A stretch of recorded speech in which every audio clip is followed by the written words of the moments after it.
All right, this video is going to focus on 5 patterns that I'm seeing in the traveling nursing website forums around headaches that they're having with their housing. Before I get into that though, I want to discuss why I think looking at traveling nurses works against you. And before I even get into that, I'm going to qualify myself a little bit just so that you'll listen to me as I present an unpopular opinion. So I've been in this space since 2017 as an investor that invests in the midterm space and sources midterm rental tenants. So those people that need the 30+ day stays, the furnished rentals, etc. I've been doing that since 2017. I am also a real estate agent that works primarily with investor clients that are also interested in this space.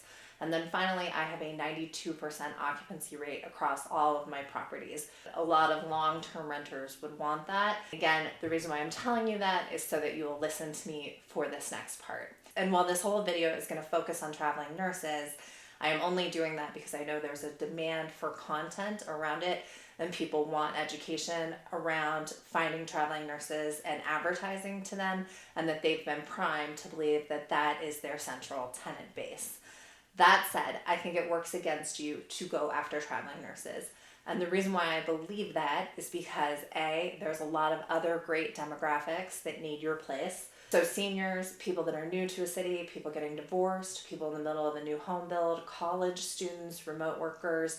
There are many other demographics that need your rental outside of traveling nurses. The reason why people are so focused on traveling nurses is because a lot of the creators in this space are talking about it, and also because for a long time they kind of were the only demographic that needed this much more so before 2020 and before remote work.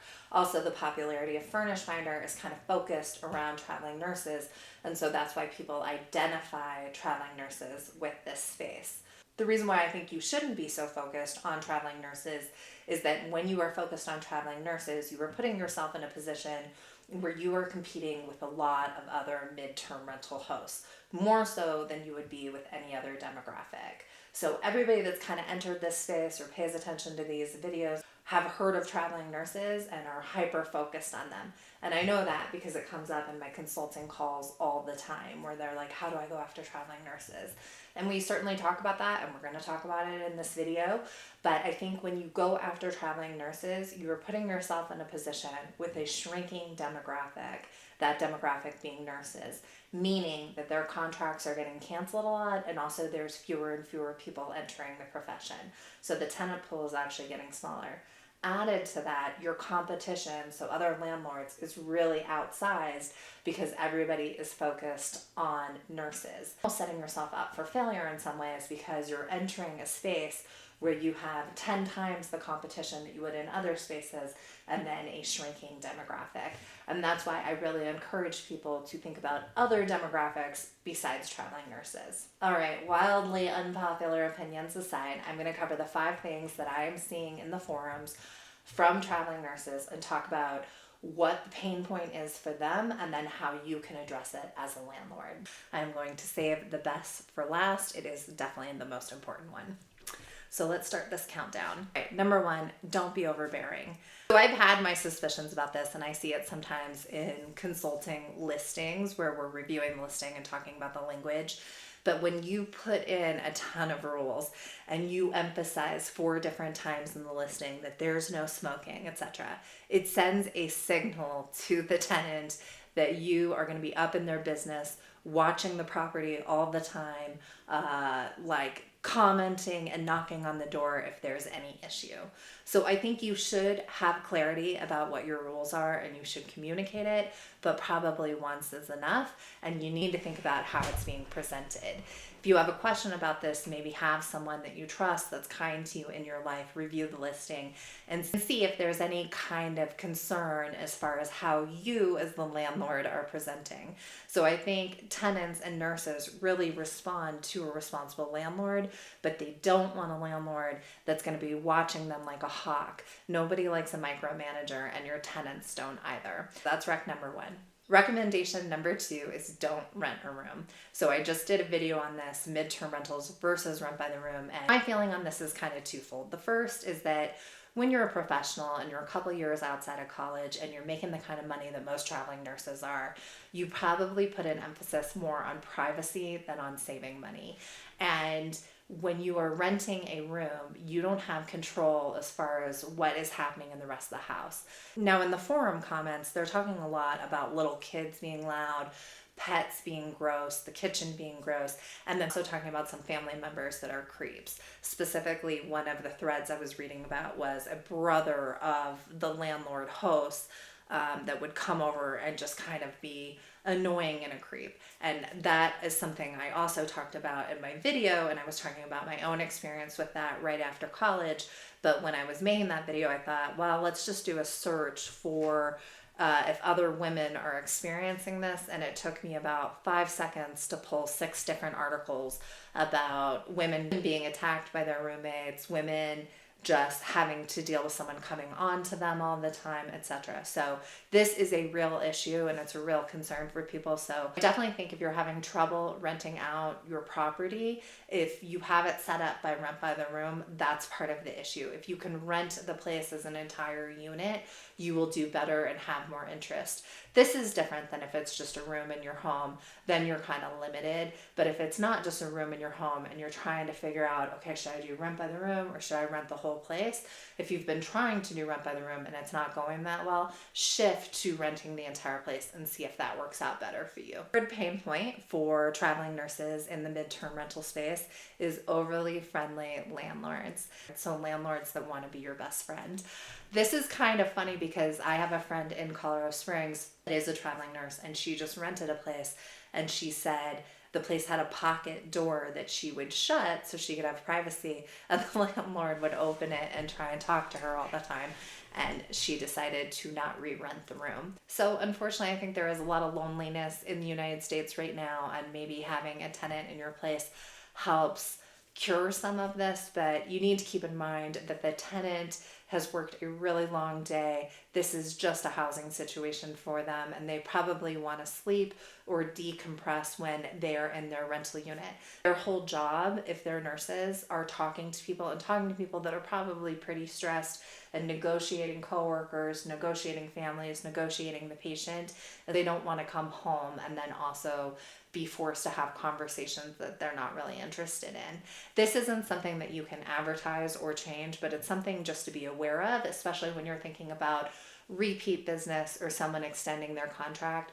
Someone may not extend their contract with you if they feel like part of the contract is being your friend. And I know that that is painful and hurtful to hear. I'm sorry to have to say it, but it is definitely something that comes up. If you're finding this video helpful, please like the video. It helps us grow the community and helps other people find this content. Additionally, if you are new to the space and you're looking for more education, subscribe and you'll know when new videos come out. So the fourth pain point for traveling nurses is cost of living and price point. This isn't exactly like the Super Bowl, but it's kind of like the Super Bowl. So when you see people price for the Super Bowl, sometimes they think, hey, I have this asset and people are coming in and they have all this money, and so I can charge whatever and I will get the price. That is not true. And we saw the same thing actually for the last couple of years with sales of homes, where people were like, I'm just going to put something up that's absolutely ridiculous.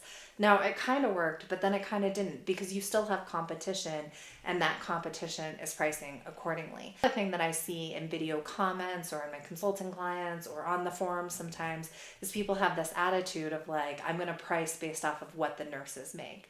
This doesn't make sense. The way that nurses shop for rentals and price for their rentals is the same way that you shop for plane tickets and price for them. You're going to have a budget in mind, you're going to have dates in mind, you're going to have a place you're going, and then there's maybe 2 or 3 features that you care about, like an aisle seat or the amount of layovers, etc. They're going to have a few criteria like that too, like is it dog friendly, is there parking, is there storage on site? They're going to put in those filters, and then they're going to pick the best option there.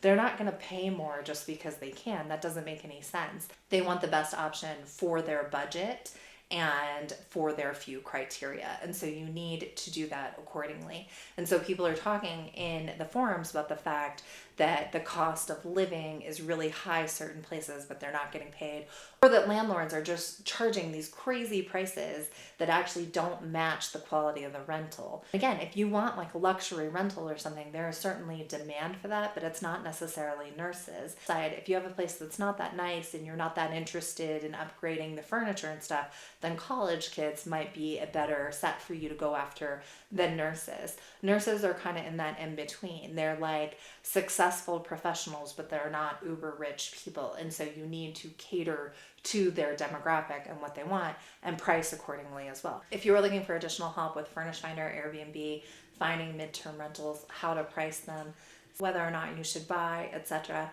please reach out. We offer one-to-one consulting, and we can do it for an hour, 2 hour, a mentor package, and or we can write your listing. Just email me. My email is on the screen. All right, my fifth tip, and I'm actually going to have a sixth. If you've come this far, you deserve the sixth tip.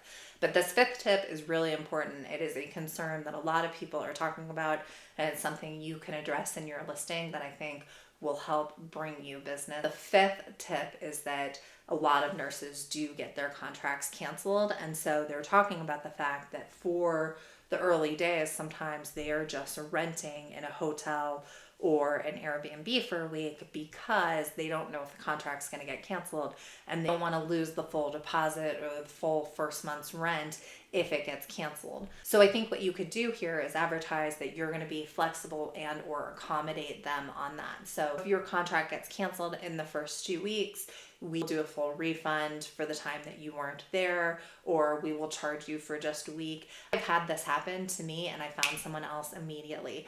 I don't have a hard and fast rule on this, but I think a general good practice as a landlord is to work with your tenant to find someone else quickly and then refund them the money that you have recouped by finding that next tenant. So you're not actually just charging them because you can, you're only charging them to the extent that you need to cover your costs, and you're working hard to find a new tenant. I think that this is how it should be handled, and I think as much as you can advertise that to your potential nursing tenants, they're gonna like that. And so this is something that I would recommend putting in the headline or early in the description: flex policy around rentals. And my sixth tip, my bonus tip that I just thought of when I was talking about this, is that a lot of people, specifically on Furnish Finder, and I'm not quite sure what the issue is because I'm hearing the opposite from my consulting clients, but the sixth tip, and this is around Furnish Finder, and I'm not quite sure because I'm hearing the opposite from my consulting clients, but in the forums, people are talking about this. They're saying Furnish Finder, it's hard to get the landlords to respond to you. So you have to blast out to like 20 people before you get a response. And it is a common thing that continues to come up in a critique of Furnish Finder. So if you're on Furnish Finder, but in general, if you're on any platform, make sure that you're responding quickly. And I would say quickly is 24 hours or less. Try to respond to them and get in front of them when they're interested in renting your place and securing them and locking them down right then and there.